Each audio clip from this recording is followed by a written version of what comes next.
Hey guys, welcome to Rising Vibrations Aminga. I have a quick announcement that I would like to make in regards to YouTube.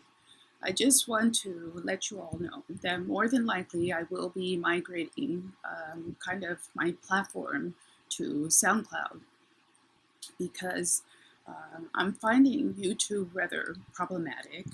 Um, I haven't been able to grow my channel, which is normally okay. So for instance, I think I have approximately 500 videos of more or less quality content, and I've earned $100 in the past 2 years. So I'm not sure what anybody thinks about how much you earn or what you do with your channel, which is not of particular interest to me. I think what bothers me is the fact that while YouTube doesn't allow me to gain any subs or really views for the material, they regularly allow other YouTube channels to copy my content. I know I was one of the first tarot readers to offer themes for the tarot readers, and right after I had other larger channels start to copy the context of what I was doing. I wrote a book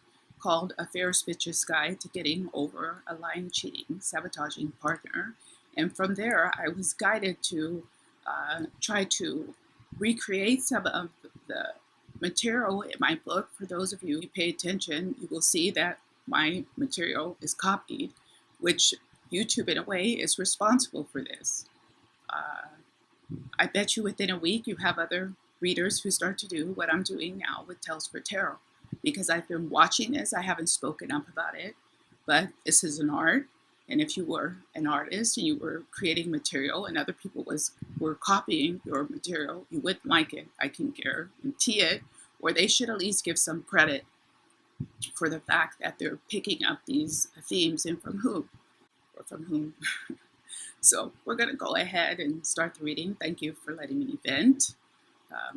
I appreciate all of the views. I appreciate all of your support. I appreciate every subscription. I would keep doing this for less. I don't care about that. It's the principle. It's the principle. So I just want to make that clear. I love you guys. Thanks for joining, and I hope you enjoy the story for today. Take care. Bye-bye. So the story for today is called Die Nibelungen. Okay, you're going to recognize parts of the story from Lord of the Rings because I think Tolkien, and you could even say a lot of other movies or books that have had this theme about a ring in gold, they must have picked up something from the Nibelungen. It's a German fable or myth or even saga because it's linked to Iceland and also to Sweden. And they're not sure, but they almost think that some of these characters in part really existed. So we will be careful with the reading today because with ancient energies, I might think this is all funny, but when we do the reading today, I don't want to channel in any ancient energy because it's easier for other elements to attach to the energy. So we have to be careful today. But we're still going for it because this is one of my favorite stories like ever. And I might also expand parts of the story because I feel like it deserves more. I want more, and I want to be able to go back and listen to it myself. The embellishments will take a little creative license here today. As normal, we will focus on Sagittarius primarily, but I might do something by element because I don't want the other signs to feel left out like the Sagittarius are only taking care of themselves, but we need to right now. We need it. We need a little extra pampering. So we're going to go ahead and we're going to get started. I'm so excited. I took pictures of the text of the original book that's probably 1,100 or so years old when I was in Iceland. I love Iceland. And I'll see if I still have a copy that I will slip into the presentation. But let's go ahead and start the story. I will try to keep my embellishments to a minimum because I know some people don't like that, but I just think it's fun. And if, more or less, if you're watching this, you're doing it for fun. So let's get started. Also, you guys, I forgot. I have these cards by John Bauer, who's a Swedish illustrator. He's dead, but they're quite old drawings. They're tarot cards. You won't find very many readers who use these cards. And I was thinking, why not? These cards are, when I saw them, when I heard about them, I was so excited. I was like, who wouldn't use these cards? They're amazing. And when I got them and I started trying to use them, I was like, it took me about 2 weeks to get the movement of the cards, and they're really interesting, and I think they're very appropriate for the reading today. So we're going to go ahead and get those ready. So let's see where we're going with this. We're going to go ahead and start. I'll try to read more clear as well. The title character Siegfried, son of King Siegmund of Xanten, masters the art of forging a sword at the shop of Mime. So the thing is, Siegfried did not know his birthright. He was something like the story that we had before with the devil with the 3 golden hairs. Somehow, as a baby, his tribe was slaughtered. There was a massacre, and his mother gave birth to him while she was fighting. She was a warrior, and he was washed down the stream on her shield. This is cool. And he was found, and he was raised by a blacksmith. So he did not know his birthright. He did not know that he was the son of the King Siegmund of Xanten. Very interesting. So Siegmund hears the tales of the kingdom of Burgundy, the kings who rule there, as well as Kriemhild, the princess of Burgundy. Siegfried announces he wants to win her hand in marriage, much to the amusement of the other blacksmiths. They're laughing at him. Dude, who do you think you are? You think you're going to go get the most beautiful woman in the land, and even a foreign land, because she's in Burgundy, and I think they were in the area of the Netherlands. So they're all laughing at him.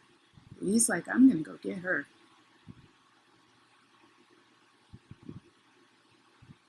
Siegmund demands to be told the way. Doesn't even know how to get there.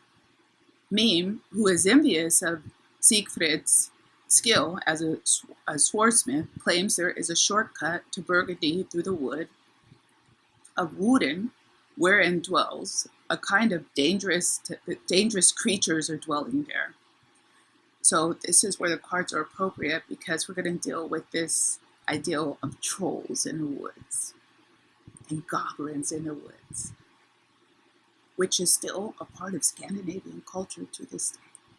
I don't want to talk about any particular culture, but I have been, like in Iceland, even some in the mountains, they think that there are trolls that rule there, but there's special energy there. I've been there, and it's creepy. So there's something to this, not to say that trolls or goblins or anything are real, but the people still hold this as part of their culture, that there's trolls in the woods or trolls who live in stones in the mountains, things like this. It's also quite strange that the swordsmith, his father, Mime, would try to set up his son. So he found him and raised him, but you see, he doesn't have this kinship or love that a father would have, that he wants to keep his son safe. So it's already a strange dynamic there. So he directs his son to go into the wood of Woden, where these dangerous creatures are dwelling. And Siegfried encounters a dragon and deviates from his path to slay it. He has his sword that he put together, and he's like, I'm about to kill this thing. He touches its hot yellow blood and suddenly understands the language of the birds, who instruct him to bathe in the dragon's blood in order to become invincible. We also know that story from Achilles. Except for one spot on his shoulder blade, covered by a falling linden leaf. So he killed the dragon, and when he touched the blood, he can hear. He had extrasensory ability, and he could hear the animals speaking to him. They were telling him, put the blood all over you. So he starts to bathe himself from head to toe in the blood. And when he's bathing in the blood, a leaf falls on his back and covers one little spot on his back. So he has that Achilles heel, this vulnerable spot where he can be slain on his back. Soon after, the powerful Siegfried trespasses on the land of the Nibelungs and is attacked by Alberic, king of the dwarves, who has turned himself invisible. See, Lord of the Rings. Picked up a little bit from the story. Now, the Nibelungs, there's different ways that this has been expressed. In some cases, Nibel means fog or mist, people of the mist. But they also think it was an area. Historians aren't sure. Anyway, it's mysterious. So, Siegfried defeats Alberic, who offers Siegfried a net of invisibility and transformation if he spares his life, whereupon Alberic offers to make Siegfried the richest king on earth. While Siegfried is mesmerized by the treasure and the sword Balmung, Alberic tries to defeat him but dies in the attempt. Dying, Alberic curses all inheritors of the treasure, and he and his dwarves turn to stone.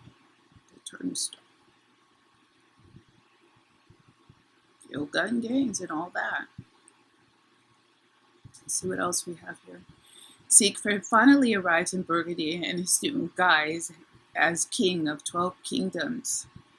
A fight breaks out between Siegfried and King Gunther and his advisors Hagen of Trogen, which is interrupted by the appearance of the beautiful princess Kriemhild.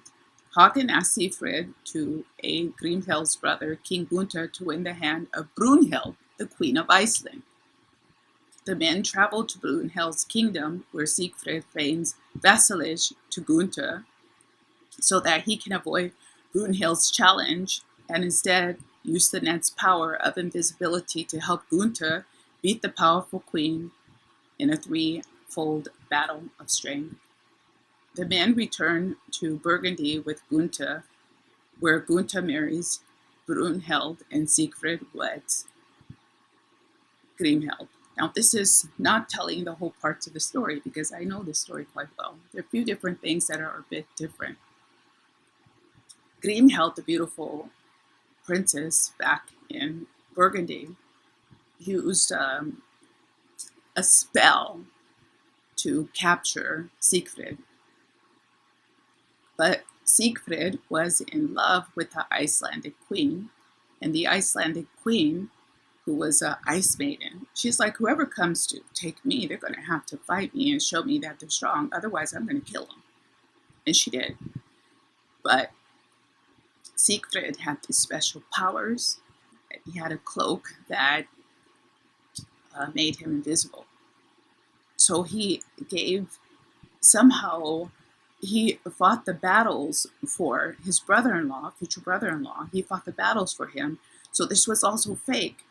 In fact, it was Siegfried who the Queen of Iceland was in love with because of his strength, but she didn't know that. And they were star-crossed lovers. He was actually in love with her, and she was madly in love with him. But they were each under a type of guise where it wasn't made really aware to them.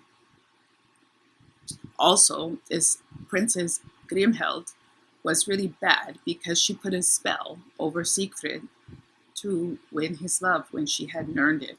And it wasn't natural. None of the love involved in the situation was natural.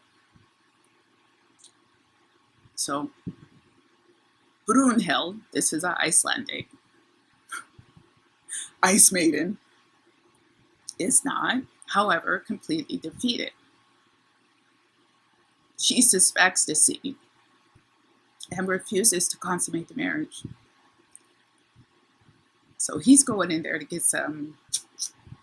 He's like, okay, you my woman, I'm about to hit that. And she's like, something's not right. Maybe she tussled with him in the bed and she saw that this guy was actually weak. You know, she knew something was up with Gunther. So she's like, I'm not about to do this. Hagen again convinces Siegfried to help. This is Hagen, the warrior from Trogen. He's in the mix of this. Hagen again convinces Siegfried to help. Siegfried transforms himself into Gunther, makes himself look like Gunther, and battles Brunhild and removes her armoring during battle, after which she submits to his will. So in Iceland, they have these rings. If you guys watch Vikings, you've seen these armbands. Siegfried leaves the real Gunther to consummate the marriage. So he goes and he fights her in the place. He looks like Gunther. He beats her. And then he goes back to the bed. I have to break into edit part of the story.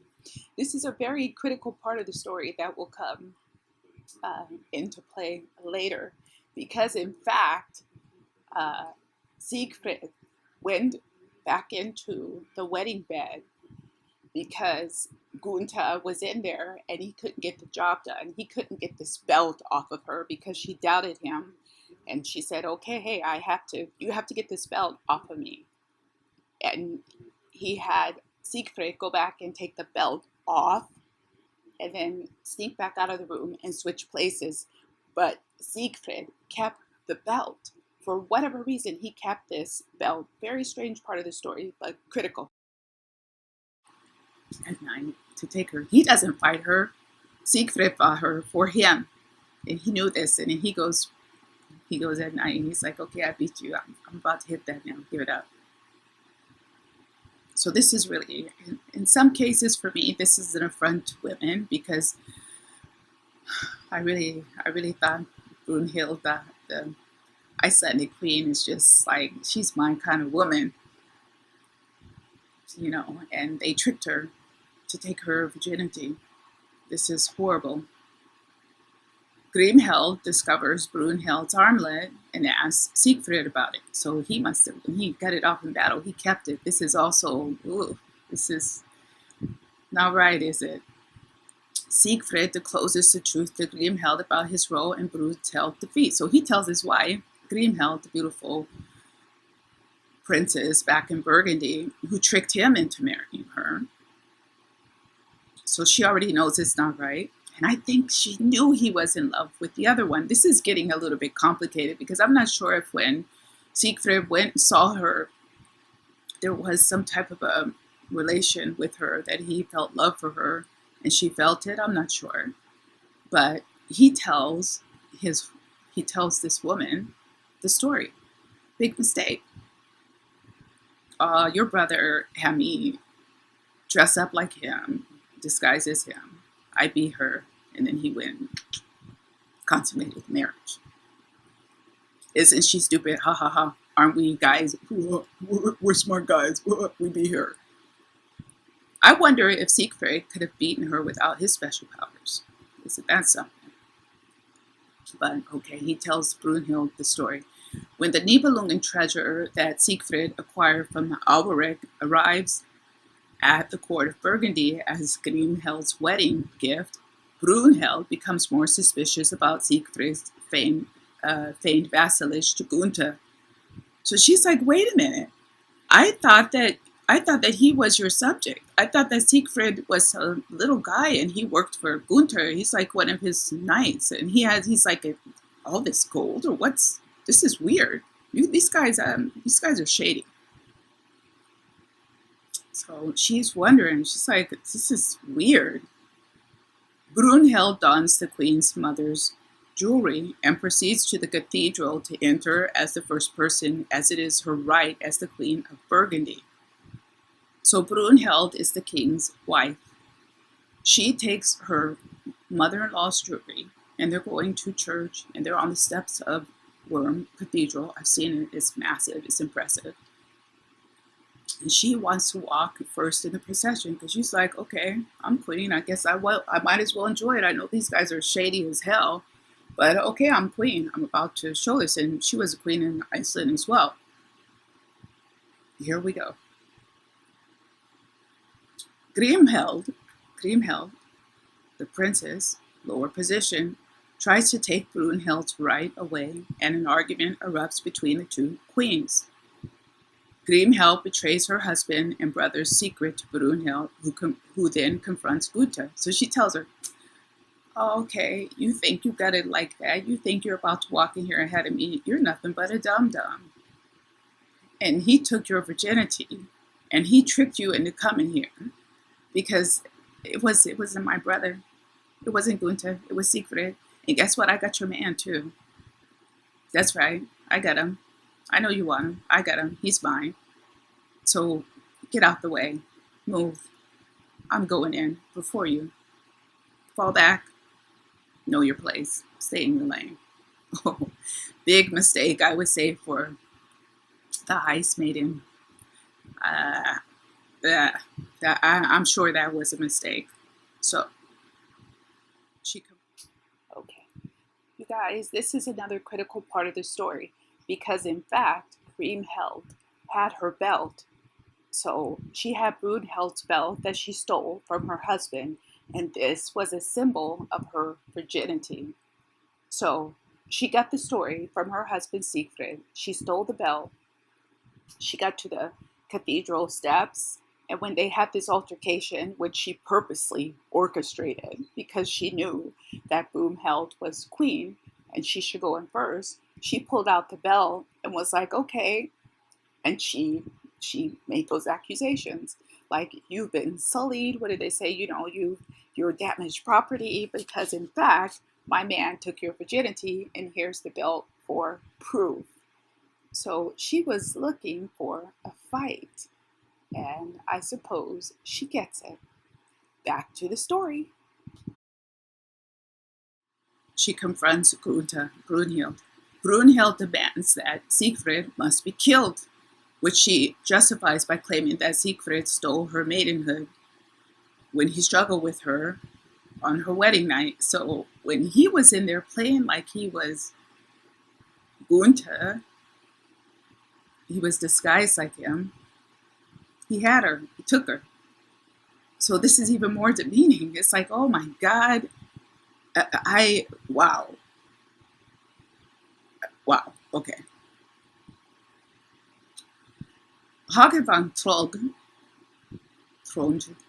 and King Gunther conspired to murder Siegfried during a hunt in Oldenwald. It's a real place. Hagen deceives Kriemhild into divulging Siegfried's weak spot by sewing a cross on the spot on Siegfried's tunic. So we don't hear that in the story, but again, Siegfried is just bragging and talking too much. He's like, well, yeah, even though I don't know how he knew. Maybe the birds told him when he was done. I don't know why he can go put some more blood back there. But they must have said, oh, you missed a spot. And he's like, who's going to hit that little spot? It's good enough. I'm going to go get all my gold. Go party, whatever. Why he would tell that to his wife? Maybe it was a love spell. They were laying in bed, pillow talk. Oh, you're so strong, Siegfried. You're just amazing. Yeah, I'm pretty great, but I have this one little thing back here. Woe is me. I don't know why he told her.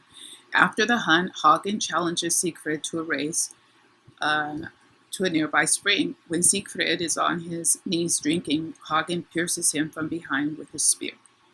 In an evil twist of bitter revenge, Brunhild confesses that she lied about Siegfried stealing her maidenhood in order to avenge Gunther's deceit of her.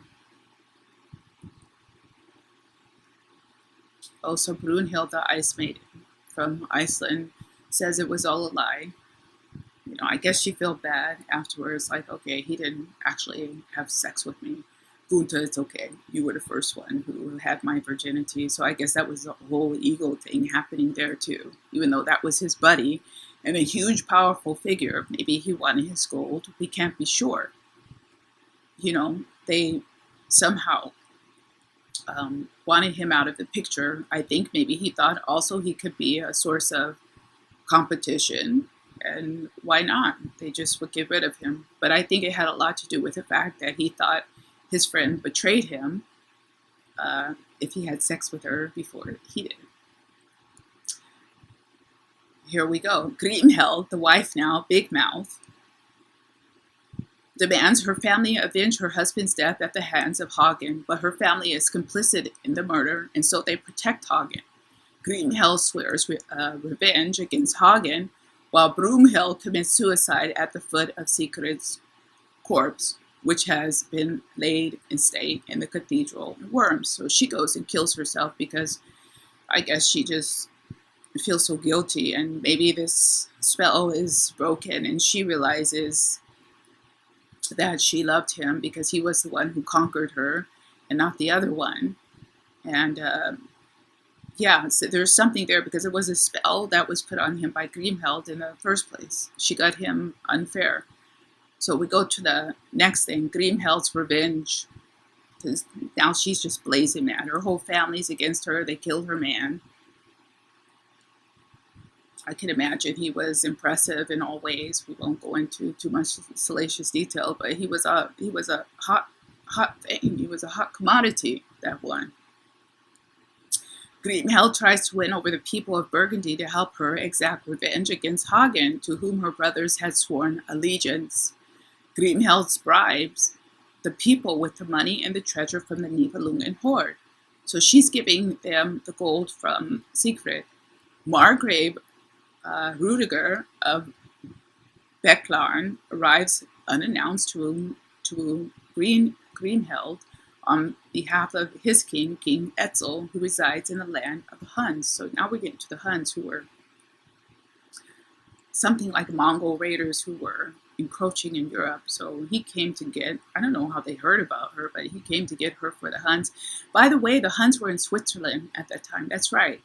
The Huns who came, when they stayed in the mountain regions of Switzerland. And to this day, they have very old customs in Switzerland, where when they leave the cemetery all at the same time and then come back sometime later. This comes from the Han culture. And also a lot of them have this Mongolian birthmark, these blue marks at their back, which they know comes from the Mongol genetic line. So they were in Switzerland, that's right. Kriemhild initially declines, but ultimately she recognizes the opportunity to revenge her marriage with Etzel and then Rudiger's allegiance to her. So she's like, I'm going to marry him and get his help. She forces Rudiger to swear allegiance to her on his sword. And at that very moment, news arrives that Hagen has stolen her wedding gift, the Nibelungen hoard, which Hagen has, unbeknownst to all, sunk into the Rhine River. So Hagen ran and got all that gold from the dragon's gold and that she was using to bribe the people, and he dumped it into the Rhine. Now, to this day, they have a famous fable in Germany called Rheingold.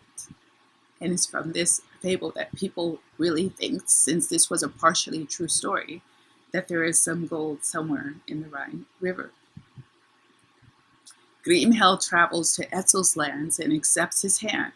As a gift to Kriemhild for bearing him a son, Ortlieb, Etzel grants her a wish. Kriemhild requests Etzel to invite her family to celebrate the midsummer solstice with them in the Hun kingdom. In the meantime, Kriemhild bribes Etzel's Hun warriors with money and treasure to avenge her and attack Hagen. When the Burgundians arrive, the Huns launch several unsuccessful attempts. Instead, the Huns launch an attack on the Burgundian soldiers during the feast in the subterranean caves where the Huns reside.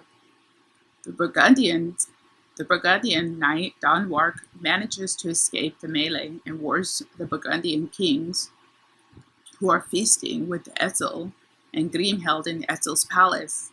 Upon hearing of the treacherous attack, Hagen of Trogen murders Etzel's son and battles break out. So he kills Kriemhild and the king Etzel, Hun king's son. He's pretty much an asshole. So he kills a little boy. He was a little child, by the way.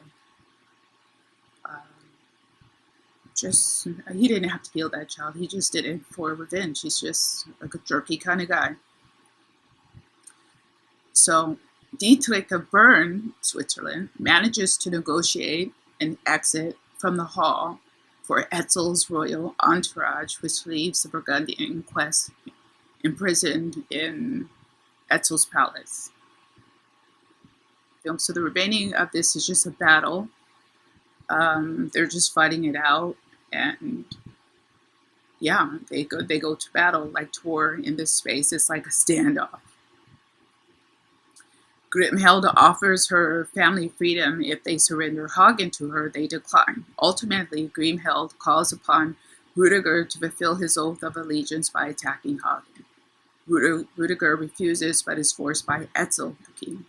At the beginning of the battle, Rudiger is killed by Volker of Alzey. These are real places, Alzey. After Rudiger of Bellarn himself smote his nearly son-in-law Gisela of Burgundy with a sword. Gernot carries his dead brother outside the hall to show his sister what she has done with her vindictiveness. Kriemhild grieves for Gisela and begs Gernot for the last time to surrender Hagen for her. But he refuses again, and so is killed by the Huns. So she's just trying to get this one guy who was responsible for killing her husband, but all these people are being killed in the process of her getting her revenge. So she can't get them to release him. They're too loyal to Hagen, and so she lights the whole place on fire. She's like, I'm going to burn the whole goddamn thing down. Okay. So she sets it on fire, and as the flames smolder, only Gunther and Hagen survive. So that's her brother and Hagen. Dietrich of Bern fetches the two remaining men from the palace and delivers them to Kriemhild, who demands Hagen to reveal the hiding place of the Nibelungen hoard, the gold. When Hagen states that he has sworn not to reveal the hiding place as long as one of the kings is still alive, Kriemhild commands Gunther's beheading. She says, chop off my brother's head. When Hagen reveals that no one now knows the location of the treasure apart from him and God, and that God will never tell more than he does, Kriemhild grabs Siegfried's sword from Hagen and cuts him down. Infuriated by Kriemhild's act of murder, Swordmaster Hildebrand stabs Kriemhild from behind. Coward. Etzel's final word at that Kriemhild should be taken back home to her dead husband, Siegfried, because she never belonged to any other man. That's the end of the story. What a mess. What a mess. You can feel some way about that story because some parts of the story are true. They know that more than likely some of these people exist because the places exist to this day. And it's just a horrible story. The main parts that hit me in that story is people wanting something or someone that they cannot have. It starts off with Siegfried, who wants to travel to Burgundy to pick up this bride because he hears about how beautiful she is. I believe somewhere along the way he does find out his birthright, but it's a bit inconsequential to the story, only to say that he was a powerful man and perhaps proud and arrogant for a reason, because he was the son of a tribal king.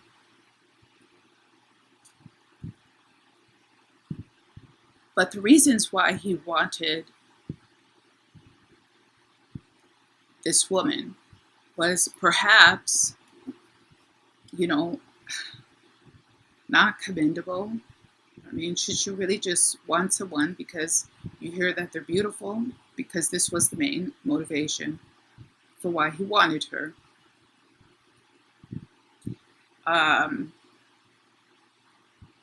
And he was destined to be with the Icelandic queen, Brumhild. But he didn't wait for it. He was in a rush. I don't know why. I don't really understand that.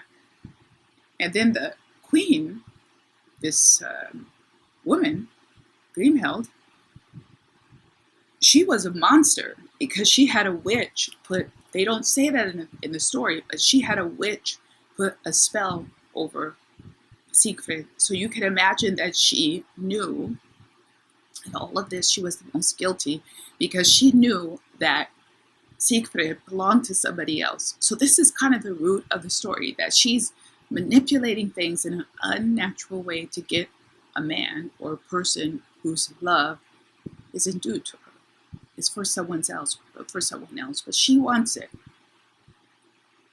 She's going to have him at all costs. And even when she has some way, opportunity to let him go, she doesn't. Now, why she betrays him, I don't really quite understand, except for the fact that perhaps the spell was starting to lift. Now Siegfried is around Brumhild, the Icelandic queen, and they have a chemistry that's noticed by everyone else in the party, everyone else in the royal house, that they see that there's a connection there. And maybe the spell is starting to lift and the spell is starting to be broken. And she's angry that she will lose him. So she set him up. And then later she regrets it. So this is about revenge as well, because as we know, that when you seek revenge, often you will regret it, even though it may feel good, because Brumhild took revenge too when she said, hey, you think this guy was your friend? I know that that he put on a cloak that made him look like you, and when he came in the room, he took me, he raped me. And then afterwards, she felt so guilty that her great love was dead, and that she was the reason why was because of her. Out of spite, so another woman was with the man that she wanted, but even that she was destined to be with. So we're going to go ahead and start reading the cards. So you guys hang with me, because this is going to be really hard. These cards are so hard for me to read, this John Bauer deck. I just want to see what comes out. I'm very curious. And then we will do something for Sagittarius. So let's go ahead and get started. So this is what we can take away from the reading of the Nibelungen. Nibelungenlied.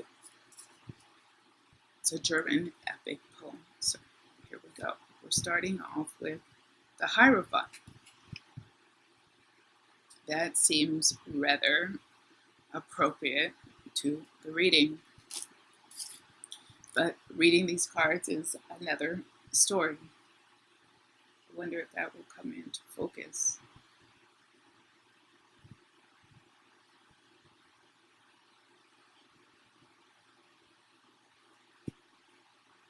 So of course you know that the Hierophant is about the order of things, the things that cause people to have order and structure in their life around legal bodies, around administration, weddings, contracts, marriages. The connection of these two houses that we had with all these royal houses would also pertain to this card, the Hierophant, because people used to marry into power, and in order to maintain power, they would marry a daughter into a royal house that was an enemy, to build a relationship, to build a bond, to build a, what's the word that we look for? Alliance. You found this a lot in this time, that warring houses or kingdoms would marry their children to build an alliance through blood. It didn't always work. It was not always effective in most cases, but eventually I think it did, more or less. So this is also about broken alliances. This is also about betrayal here.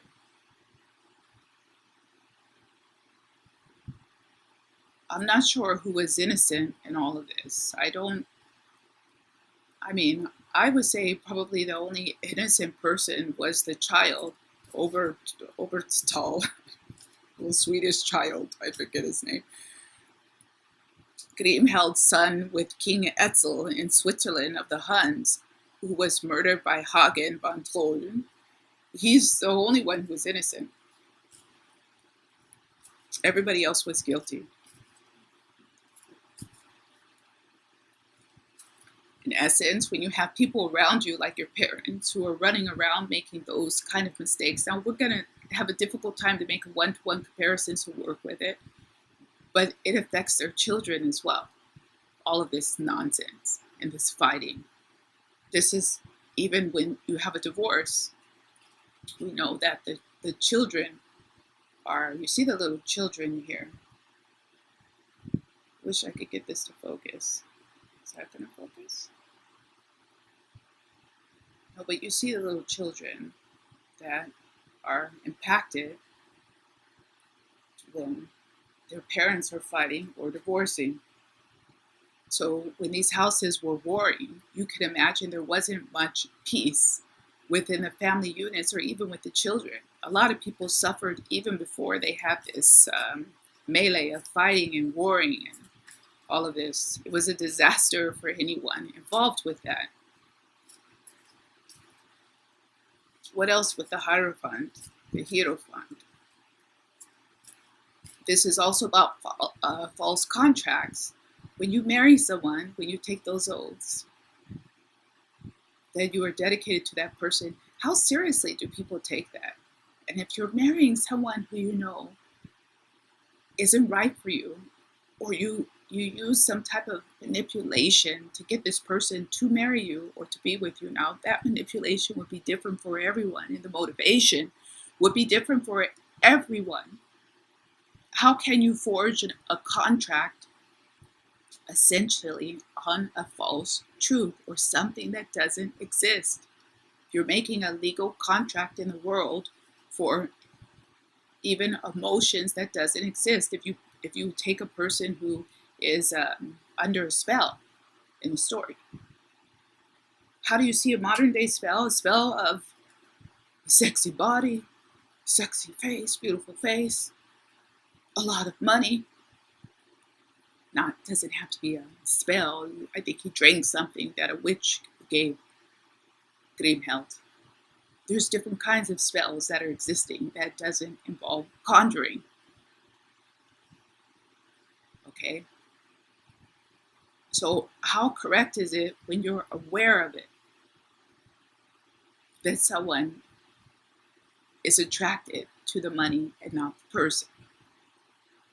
It's what we see with the Hierophant. What else do we have that we can take from this story? We have the Two of Coins.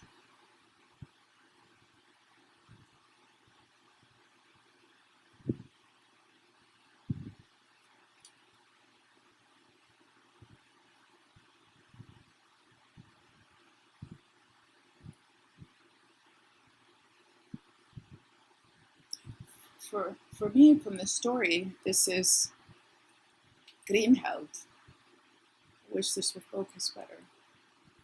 This is Kriemhild with some type of aides or advisors. Now, part of the story that we may have missed is that she had a dream that she had a falcon. She bore a falcon. She gave birth to a falcon, and I need to hold that still. And the falcon was ripped apart by two birds. And she spoke to her mother about it. She said, "Mom, I had a really weird dream last night. I dreamed that I had a falcon, which is a powerful bird, and two other birds ripped it apart." And her mother told her, "Oh, yeah, well, you're going to marry a guy. And the guy, you're going to be happy with him for a little while, but then he will be taken away from you. He will die." And Kriemhild says, "I'm going to stay a virgin because I don't want to go through all that. So I think I'm going to bypass the whole marriage thing." And her mother said, "No, the only way you're going to know a real life and happiness is to fall in love." And have a man's love. Now, that's the thing. When she saw Siegfried, she fell in love with him visually. The spell. He was a pretty hot guy, a blacksmith, so, he's probably all buff. He probably liked to get sweaty. Who knows? I just think of these movies with these sweaty blacksmiths. So she saw him, and I think she did see him, like, doing something. And she's like, ooh, who is that? And she went to a witch to have a witch make a spell to get her man. This goes along with the story. It's false. It was incorrect for her to do that. She wanted it really bad here. But it wasn't for her. This is a two of coins. It wasn't to be hers. It was something that she wanted. So she was altering the course of events for a time because she got him. But it wasn't going to be permanent. But she altered the course of events, the Two of Pentacles. Think about the original card, what it looks like. So it's saying that these things that come under false pretenses and under spells of money, of looks, sex, great sex, whatever, it's not going to last. And also it will only make problems. You're constantly trying to convince that person. Now think about it. Even a spell ends, a love spell, conjured one, will end. But if you lie, if you tell a lie, you're constantly trying to manage this lie and orchestrate, oh, are they going to find out? Oh my God, what can I do? Let's see what else we have about this story and information that we can pull out of this story for us right now from the Nibelung. Right? What else do we have from the Nibelung that we can use today? What else do we have from the Nibelung that we can use today? Let's take this one. We have Major Arcana, the Star. Now, this is so interesting because these are parts of the story that I didn't tell because I thought it would be too long. When one of the legends say that when Siegfried went to Iceland to help Gunther capture the ice maiden Brumhild, that when they were there, that a meteor fell, that a star fell from the sky, which put a love spell over Siegfried and Brumhild, actually. And somehow, in the night, they both went to the same place where they saw this meteor fall in the Icelandic sky. Now, don't forget, we have the Aurora Borealis up there with these northern lights in Iceland. I was there once to go see it, but I was there at the wrong time of year. But this is a dream to go back and see that. But this is something about fate here, this Major Arcana, the Star. This is fate. What will be, and even though everyone tried to orchestrate Brumhild and Siegfried not being together, it was fated that they should meet. And in some ways, with this prediction that was made by the mother, I think the mother's name was Ute, from Kriemhild, told her, oh, you're going to have a guy, but he's going to be ripped apart by two birds. Remember, Gunther and Hagen killed her husband Siegfried. He's the falcon, they're the two birds. These were fated events. So again, if you're trying to finagle things even in your life, at some point, some things are just out of your hands. This is about trying to control things that you shouldn't control, that you have no right to control. What else can we take away from this story right now? What else can we take away from this story that we can use from the story of the Nibelungen life right now? What else can we take away from the story of the Nibelungen life? I'd like you guys to see me take out one. Let's take this one. We have the Five of Cups.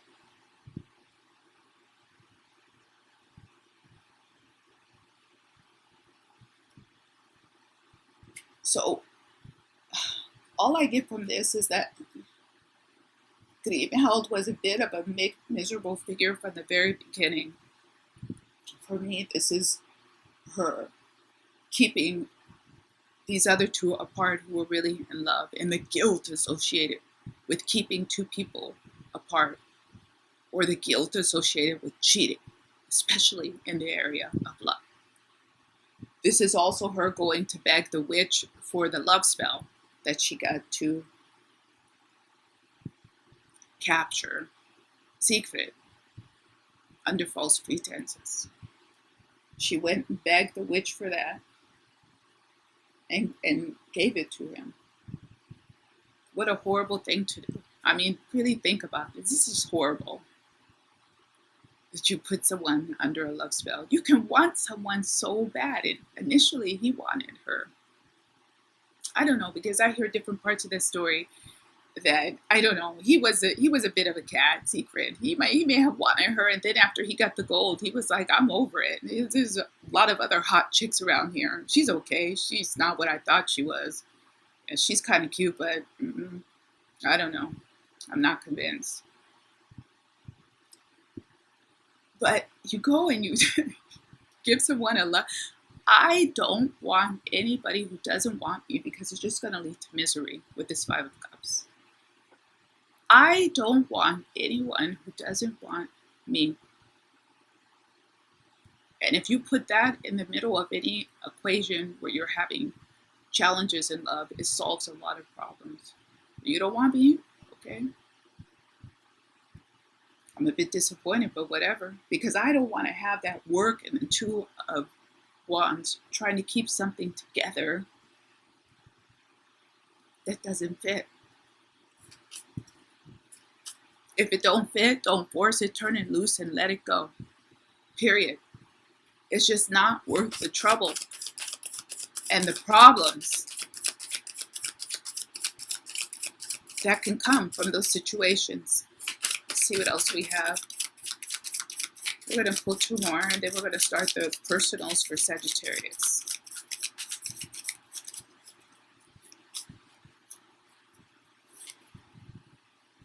We have the Six of Wands. It's like temporary success. Yeah, okay. You can have a temporary success, but Six of Wands. Success can be fleeting, can't it? And Siegfried was successful. He did it. He got the woman, he got the money, but was something about ill-gotten gains here. He stole that treasure from a troll in the woods.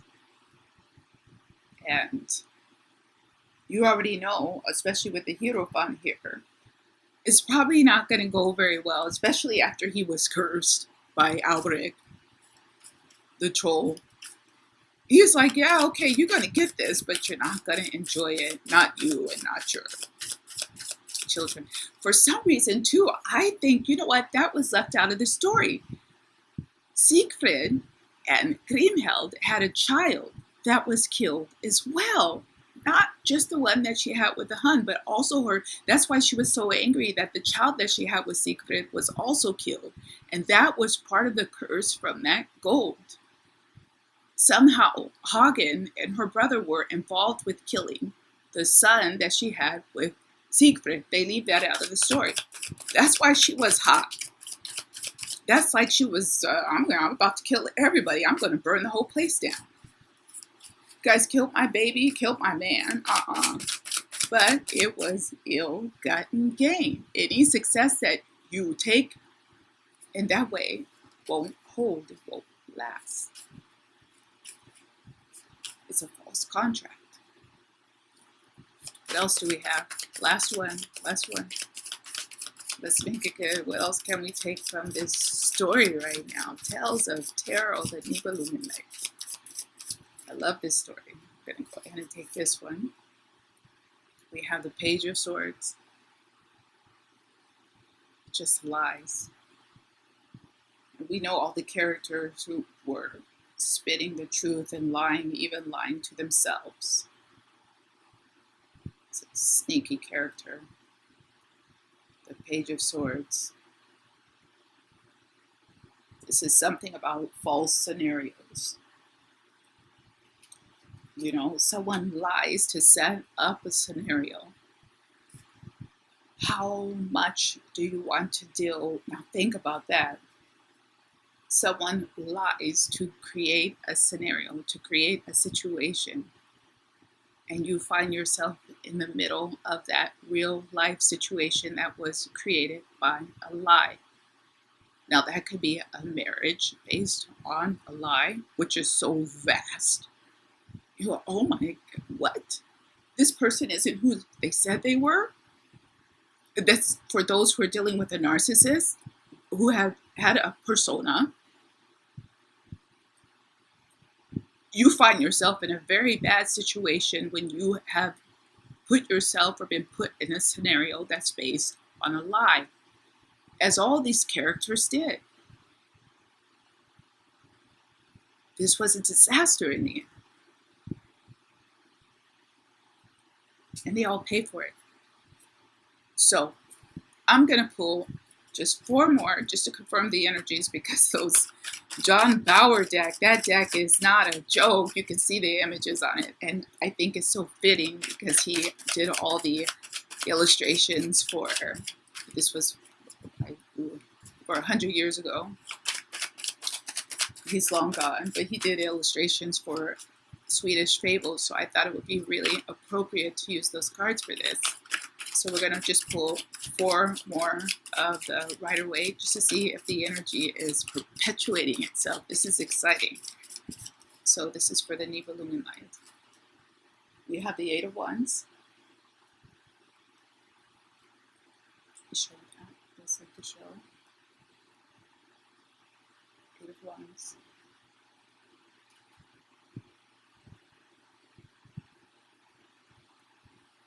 Just put this here.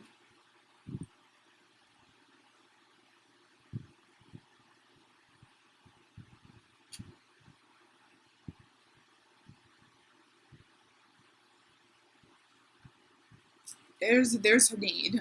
You would almost say for quick to judgment, but I see something different here. People were not quick to judge. People were very trusting in a way, but where they should have used a bit more deliberation in the process. You remember all the time when Brumhild kept thinking, there's something weird about these guys. He's supposed to be so strong. Now he's in the room with me and I just knocked him on the other side of the bed like he was a flea. But this is the same guy who beat me in one of my 3 trials yesterday. This is something squirrely going on here. Brumhild was the only one who seemed to use some type of judgment of the characters who were around her. So there's probably a requirement to be a bit more discerning about who you're getting involved with and what their motivations are. Oh, they look nice. Okay, I'll take them. They get a lot more. Sexy guy. Something like that there. Let's see what else we're going to have. This is for the Nibelungen Light. What else can we learn from this story? Today, 2019, roughly 1,000 years after the story was recorded. What can we take away? We have Major Arcana Justice. This is, I think, pretty obvious what the meaning of this would be in the whole process. This is also something about pride here. Also in this Page of Swords, believe it or not, these people were all very prideful. This makes me think of the cathedral in Worms, where the women fought on the steps of a church right next to the Hierophant. Have they know? Okay, the Icelandic queen could be a little bit different because they have a different culture. They were just starting to get Christianity spread throughout their culture. But I mean, how can you fight and have this type of arrogance on the steps of a cathedral? This is also a bit odd. So it's almost like they were punished for that as well. but you think you do something tricky, where remember here, this is what she was doing here to go get the love spell to feed to him so she could get him also his gold that she was using to bribe the people. Remember that part of the story where she was using the gold to bribe the people to go get them to fight for her. Think about how many people go to fight wars over time that are based on religion, and people who fight wars that are based on an ideology or belief system that they wouldn't feel strongly enough to kill for. But she's going out to her subjects and saying, hey, you guys are about to basically, go fight and potentially die, and I'm going to give you this money. And this was also, probably not the proper thing to do. What else do we have? Two more. And then we're going to let this go and do the individuals. Let's take this one. We have Major Arcana Judgment. Yes, this is appropriate. For me, this is almost representative of what, especially coming on Major Arcana the Star. It almost feels like, these people, each in their own way, almost cursed themselves because they were going against their fate. I don't know, because Siegfried did not realize his birthright until later. So he wasn't living his fate somehow. I don't know. And Kriemhild altered the course of her life and relationships by lying to Siefried and giving him a love spell to drink. And I think the only one who was really trying to, Gunther was just an asshole. Let's just put it out there. He just wants something that doesn't belong to him in any case. This is the brother who wants Brumhild, the Icelandic queen. Again, she was the main character who committed suicide. Not to say that that's a way out, but I guess she couldn't live with herself that she lied and said that he raped her when he did not. But she was the only one who was really trying to live her fate, even as she followed that star that was falling. I think that was also part, oh my goodness, I forgot. She was also dealing with a seer in Iceland who had told her about Siegfried. So she was more aware that this was a person for her, and it would happen during this fallen star, that she would go there and he would be there. She was the main one who was following her fate, but not her instinct, that she knew something squirrely was happening. And also she had the pride that, you come here and fight me. She had a bit of bloodlust here with this warrior, because she wanted to, she knew she was a tough girl. And she was like, yeah, these suckers can come here and try to win my hand, but I'm going to cut them all down one by one, give them 3 trials of strength, that I'm going to battle them, and if they can't beat me, I'm going to kill them. So I guess she was punished for this last one. We have the 10 of wands now with the 5 of coins. What a burden. This is what we already said. When you have to maintain a lie, when you cheat, and you don't really have the talent, or people do not want you for the right reasons, but you're trying to convince them and put them under some kind of a spell, could be time to double think those things, because in the end, what's the value? What's the value of it? It's not valuable to you like that. You want things that are true. And I say that like in architecture or static, a true line is something that is wholly accurate level. You want something that's wholly accurate when it comes to love. No, not all of those. There was only 2, but we put them back. This is a good tarot. We're going to pull this last one. 8 of Wands again.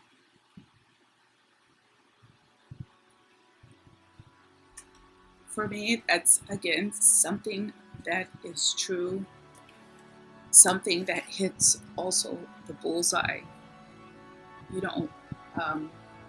have the 8 of Wands 2 times, by the way. And this passion and love should be true, and it should be real for it to be valid. and for it to stand the test of time. We're going to leave it there. That was like so fun. I can't wait for the next Tales of Tarot session. I hope you guys did like that. If you did, don't forget to smash those subs, the sub thing, and hit the like so I know it. And I guess I'll see you guys later. Look for the next video for Sagittarius. It's going to be after this. You can stay if you like, otherwise. Peace out. Bye-bye. I'm going to get in trouble. I'm going to get in trouble. This is only for Sagittarius from the story of the Nibelungen. It's only for Sagittarius. I wanted to do all of them, but I'll try next time with the next story to do all of them. I just want to focus this for Sagittarius. And I'll also pull for Scorpio. Scorpio and Sagittarius only. It's from the Nibelungen. What can we take away from the story for Sagittarius, Sun, Moon, Rising, and Venus? Oh. We're starting off with the Four of Wands.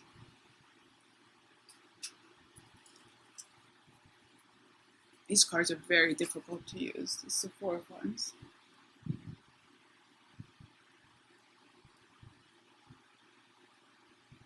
For Sagittarius, what is that?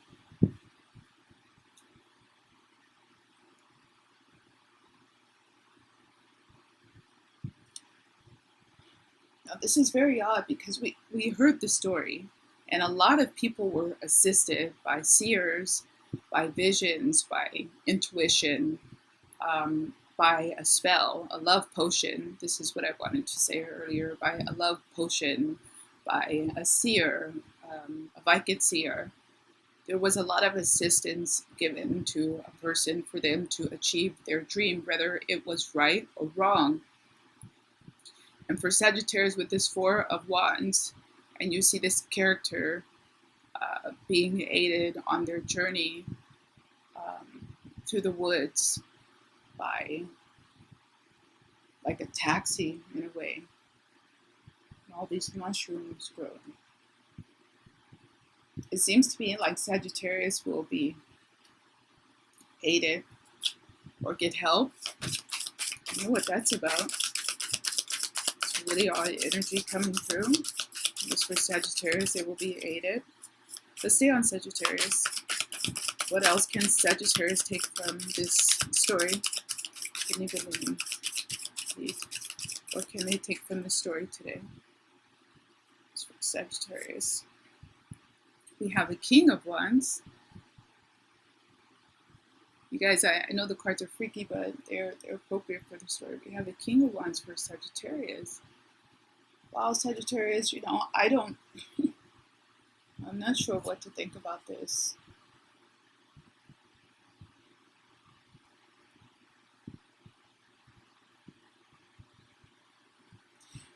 Okay, I'll just say it because I don't like it when I don't follow my instincts and then it happens afterwards. I'm like, oh, perhaps because I'm getting back to this, the Rhine gold, the root of the story about this gold being thrown into the Rhine, and that people are still looking for this somehow today. People joke about it even now in Germany that there's gold to be found in the River Rhine, but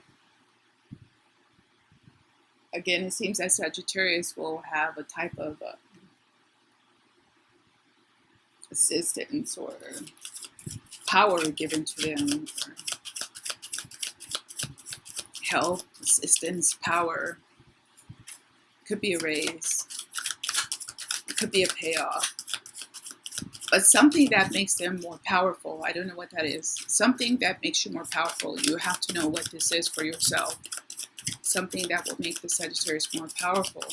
Like Siegfried had the power from the blood of the dragon that made him invincible. Perhaps the Sagittarius will receive something that gives them more power or choice or options, even with the Four of Wands. Let's see what else, and then we're going to pull 3 of the other ones and stop. We have the Knight of Swords. We also have this show up yesterday. The Knight of Swords.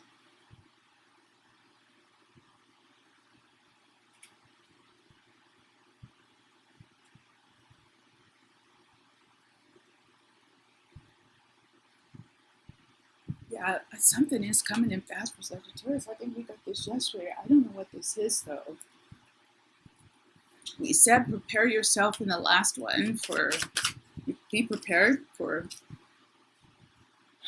something. It looks like the Knight of Swords is still here again. This is like a preparation for something. It's not presenting like the usual Knight of Swords.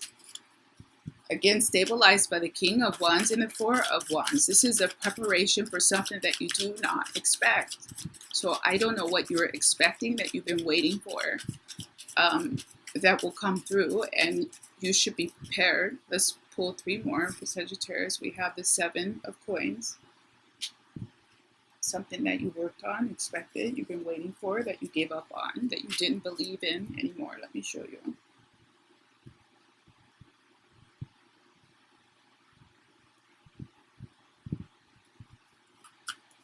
What else do we have for Sagittarius? Who would like to know the truth of the matter, the truth of the matter, the reality, the truth of the matter, how it applies to Sagittarius, Sun, Moon, Rising from the story? What can they expect? What can they take away from the story right now?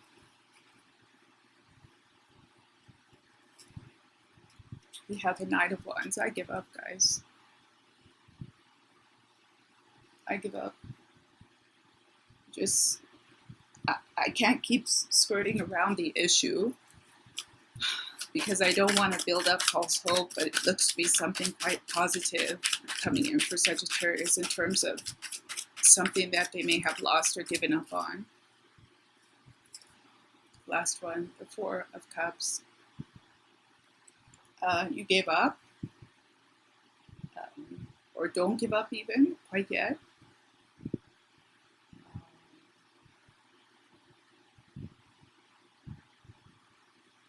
But this is also someone who's not ready, because they're just in a bad mood.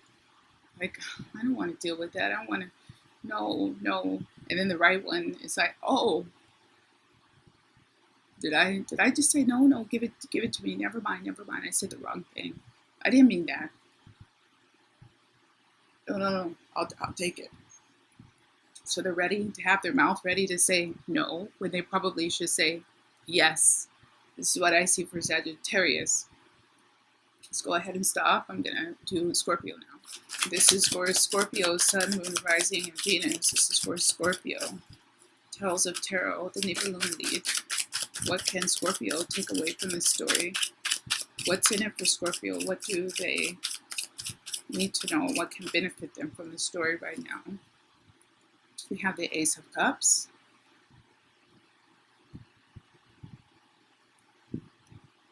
It's the Ace of Cups. We already know what that is. You shall be feeling better.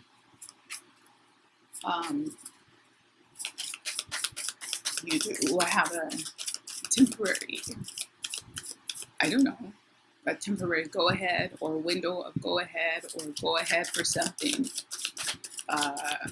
Based on the story, I would say be careful about being too quick to judge or not judge at all, because that was in that position. Something looks really great and you're like, yay! You don't think about it too much. What else? We have the 4 of Pentacles. Maintaining where you are, even though he's at a treasure chest. And remember, we had that in the story with the gold. So it could be a windfall as well for Scorpio. Where they hear about something involving money and it's like, yay! Awesome! Thank you. That's what I hear. Yay! I'm going shopping, like that. And we have the Ace of Swords, 2 aces for Scorpio. You see her little shirt down there. I'm going shopping. That's what I hear. Na.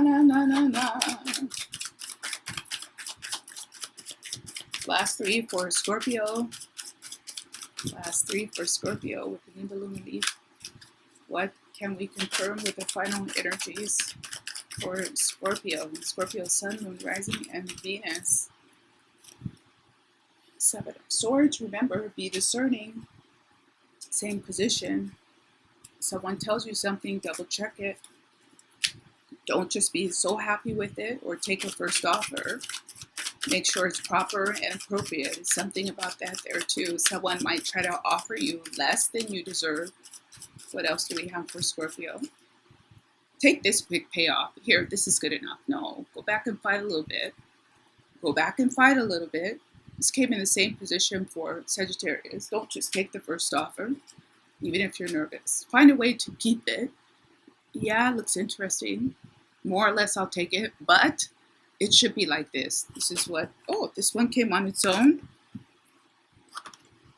I'm going shopping, I'm going shopping.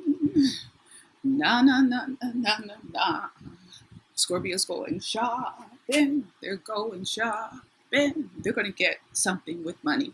That's clear for Scorpio. Sounds good.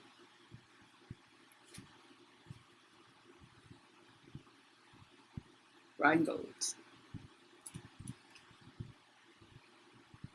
Pretty appropriate. You guys, I hope that was fun for you because I really loved that one. I loved it. I can't say more. I hope you did enjoy that, and I guess I will catch you back for the next one. Don't forget to hit the like and the subscribe button. I do appreciate it, and you guys take care. Bye-bye.